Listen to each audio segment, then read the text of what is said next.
Leggiamo a scuola per promuovere la lettura come riesce a fare da anni in modo meritorio il progetto Leggiamo 018 della Regione Autonoma Friuli Venezia Giulia. Non si può che scegliere la scuola come uno dei luoghi cruciali, uno dei luoghi fondamentali dove maturare e soprattutto condividere sin dai primi anni il piacere, il gusto della lettura. Ecco, la lettura, lo sappiamo, è sempre meno una esperienza privata o un'occasione di intrattenimento solitario, come magari capitava un tempo, quando leggere romanzi, poesie era possibile per lo più intramenia, nella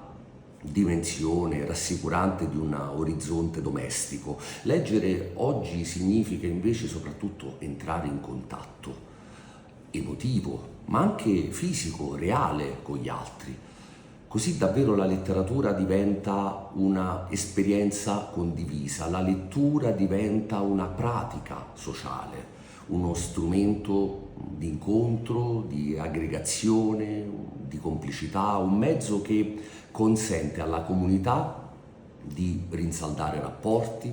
relazioni, connubi, insomma quella condivisione umana di crescita e di formazione che oggi è sempre più indispensabile. Ecco, educare alla lettura significa davvero non cedere, come sarebbe facile, alla rassegnazione, all'impotenza, al fatalismo, non abbandonarsi un po' alla rassegnata deprecazione dei nostri tempi. Ecco, per questo la scuola davvero rimane un presidio fondamentale per accendere l'interesse, la curiosità per le storie, per i racconti, per le narrazioni, per le poesie, per le infinite suggestioni, per le infinite risonanze che emanano dalla pagina. Sui banchi, a partire dalle scuole primarie, bambine, ragazzi, ragazze possono comprendere una realtà che tutti noi, e in particolare i docenti impegnati quotidianamente nella trincea della scuola, ben sappiamo, ovvero che i libri